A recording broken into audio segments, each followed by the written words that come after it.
Oblique.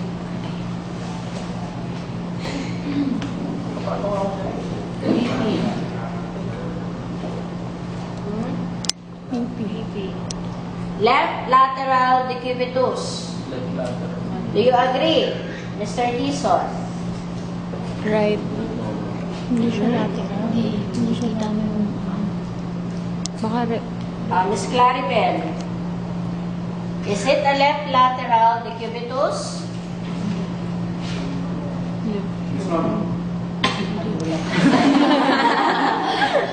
Nakagulat ka, kuya.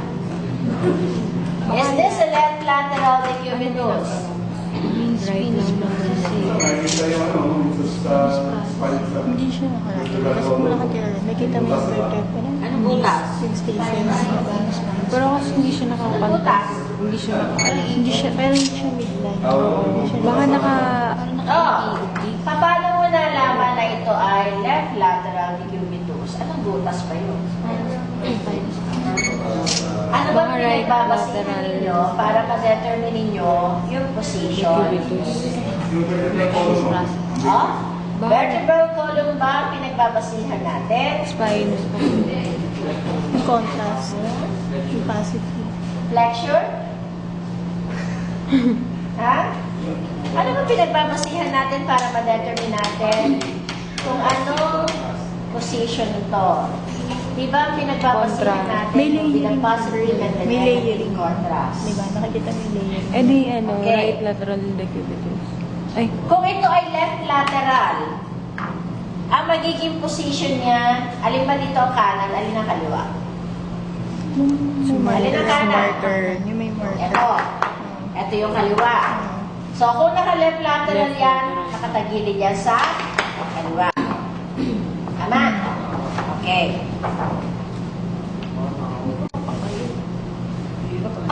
Hindi naka-ano. Yan. So, ganyan ang position yan. Kung ito ay left lateral, right mo. ang pinakamababa sa Ay, hindi. descending colon ay yung nasa lateral side. Ang pinakamababa sa ascending colon ay itong median side. Teka lang, gulo. So, since ito yung pinakamababa, andito lahat yung positive. Since ito yung pinakamataas, andun yung negative. Ito yung pinakamababa, nandito yung positive. Ito yung mataas, andun yung negative. Mas mataas ito, ito yung mababa, ito yung positive, negative, ito yung positive. Between these two, ito yung pinakamababa, kaya nandoon no? Positive, ito yung negative. Between these two, ito yung pinakamababa, kaya nandito yung positive, ito yung negative. So, in short, pinagbabasihan natin yung position ng positive and negative contrast para malaman natin kung ano yung itong position. Ngayon, kung binaliktad mo ito, naka-right lateral ka, ang mangyayari, since naka-right lateral ang pasyente mo, ito na yung pinakamababa. Dito, ito yung pinakamababa. So, yung positive mo, pupunta na dito sa lateral portion ng ascending. Yung negative mo, pupunta sa medial portion ng ascending. Dito naman, since ito yung pinakamababa, pupunta yung positive mo sa medial portion ng descending at pupunta naman sa lateral portion ng descending yung negative. Klaro? Now, how about this one?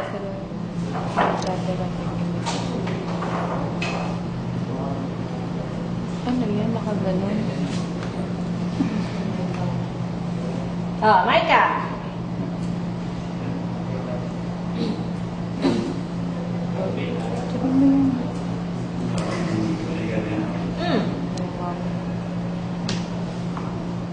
Tingnan mo kasing mabuti. Of course, you have to know what is the right side, what is the left side. Kasi Left siya kung hindi ulit. mo rin lang alam kung ano yung right, kung ano yung left, Parehas hindi mo rin malalaman kung ano yung position niyan. Parehas lang din. Hindi mo kasi identify kung nasa yung kanan, nasa ng kaliwa. Ha?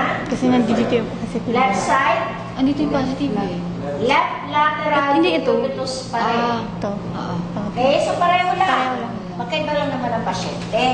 Pero left lateral decubitus pa rin yan. So, ito yung ascending mo, ito yung descending mo. So, kung left lateral ka, definitely nasa ilalim yung positive. Ito, nasa ilalim naman yung positive. Medial, lateral. Lateral, medial. Okay? Left lateral decubitus. Now, third radiograph. Right. Pero ano? Right lateral decubitus. Okay? So, kung itatagilid natin sa kanan, ganyan na magiging position na yan. So, since ito yung pinakamababa, andito lahat ang positive. Ito yung mababa, nandito yung positive, ito yung negative. Now, bakit halos wala ang makita dito? Dahil mas madami yung hangin kesa sa positive. Yan ang sinasabi ko sa inyo, pagka sobrang dami nung nawalang positive, hindi na maganda ang kinalalabasan pag double contrast na. Hindi equally distributed ang contrast material. Halos makita mo puro hangin. Kailangan kasi, kumbaga sa ano, yung balance, yung positive and negative, para maganda yung contrast natin. So, this is a right lateral decubitus.